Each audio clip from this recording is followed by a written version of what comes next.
It's so easy to be great nowadays because most people are weak. This is a softened generation. So if you have any mental toughness, any ability, if you have any fraction of self-discipline, the ability to not want to do it but still do it. See, a lot of people pretend that they want more out of life, but all you have to do is watch their actions. Watch their actions. Watch what they're doing. Most people then wait for crisis or trauma or disease or diagnosis, and then they wait for loss, some tragedy to make up their mind to change. And my message is, why wait? And you can learn and change in a state of pain and suffering, or you can learn and change in a state of joy and inspiration. And I think right now, the cool thing is that people are waking up. You might be using the word but it's not because you're dumb. You don't understand how dangerous that word is. I'm coming here today to warn you. I'm coming here today to protect you. Stop using the word but. If you're not careful, it's a part of your vocabulary. If you're not careful, it can become a part of your DNA. Why are you constantly making excuses? Do you really believe that excuses are going to save you? Do you understand what it means that you have to get to a level that you have never been in your life? Do you really have the mental fortitude to level up? This is the time right now for you to recognize the truth about who you really are inside. All that you have to do in order to start to pursue your dreams is take small actions every day that align your life in that direction. All you have to do to kill procrastination is just start. You just go, and procrastination dies. So don't wonder how you overcome procrastination. It's easy. All you do to overcome procrastination is go. Very few battles are won under ideal circumstances. So you gotta simulate and practice the unknown so that the unexpected will not derail you. Every morning when you get up, ask yourself, how can I put myself in a place where I'll be uncomfortable? See, you have to master the unknown. You gotta master your fears. You gotta master the unexpected, so when it happens, you are prepared. This is the time to recognize your potential, your truth. Everything about you is beautiful. Recognize your purpose in this world. We are all responsible. We are all made to do great things. You know, if you start with the presumption that there's a baseline of suffering in life and that can be exaggerated as a consequence of human failing, as a consequence of malevolence and betrayal and self-betrayal and deceit and all those things that we do to each other and ourselves that we know that aren't good, that amplifies the suffering. That's sort of the baseline against which you have to work. And it's contemplation of that often that makes people hopeless and depressed and anxious and overwhelmed and all of that, and they have the reasons. But you need something to put up against that. And what you put up against that is meaning. Meaning is actually the instinct that helps you guide yourself through that catastrophe. And most of that meaning is to be found in the adoption of responsibility. So if you think, for example, if you think about the people that you admire, well, you think about when you have a clear conscience first, because that's a good thing to aim at, which is something different than happiness, right? A clear conscience is different than happiness. Yeah, it's better. Yeah.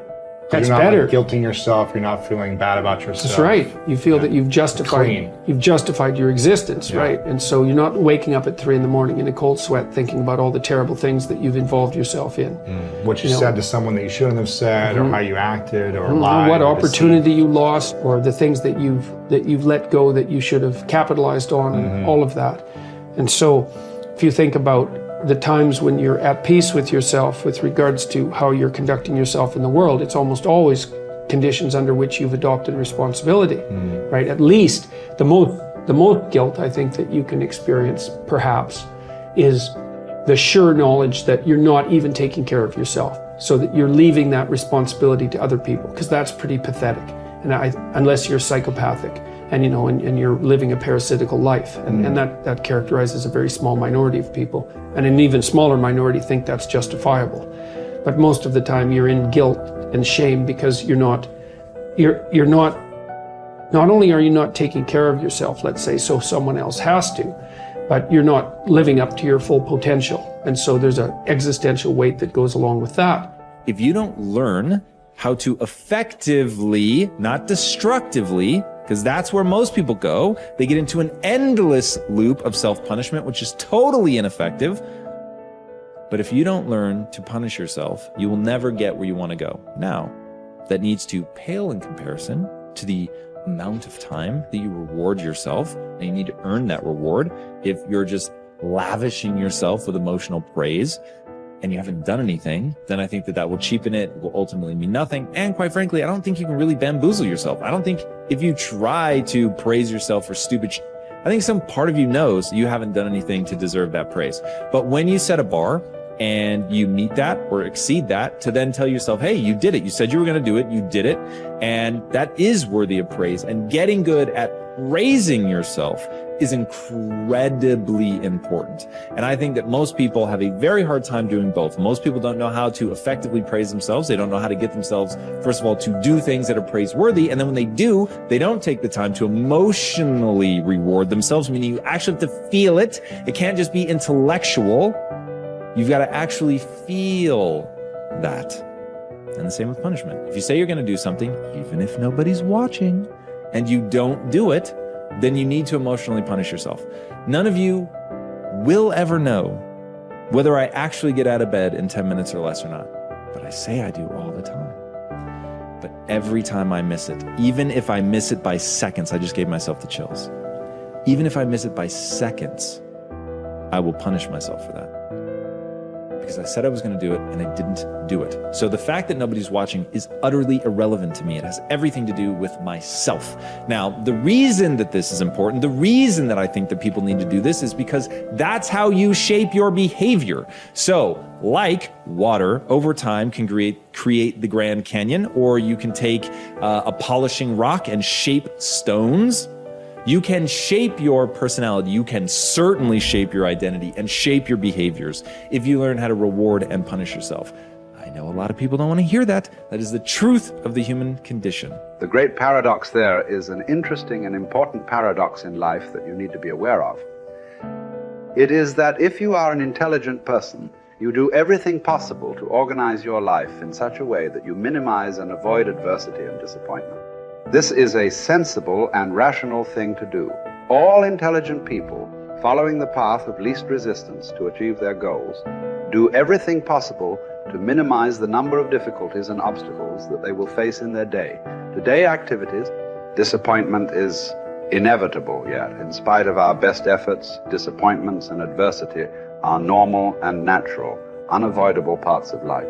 Benjamin Franklin said that the only things that are inevitable are death and taxes, but every bit of experience shows that disappointment is also inevitable. No matter how well you organize yourself and your activities, you will experience countless disappointments, setbacks, obstacles, and adversity over the course of your life. And the higher and more challenging the goals that you set for yourself, the more disappointment and adversity you will experience. This is the paradox. It is impossible for us to evolve and grow and develop to our full potentials except to the degree to which we face adversity and learn from it. All of the great lessons of life come as the result of setbacks and temporary defeats, which we have done our utmost to avoid. Adversity, therefore, comes unbidden, in spite of our best efforts. And yet, without it, we cannot grow into the kind of people who are capable of scaling the heights and achieving great goals. Adversity is what tests us throughout history. Great thinkers have reflected on this paradox and have concluded that adversity is the test that you must pass on the path to accomplishing anything worthwhile. Herodotus, the Greek philosopher, said, "Adversity has the effect of drawing out strength and qualities of a man that would have lain dormant in its absence." The very best qualities of strength, courage, character, and persistence are brought out in you when you face your greatest challenges and you respond to them positively and constructively. Everyone faces difficulties every step of the way. The difference between the high achiever and the low achiever is simply that the high achiever utilizes adversity and struggles for growth, while the low achiever allows difficulties and adversity to overwhelm him or her and leave him or her discouraged and dejected.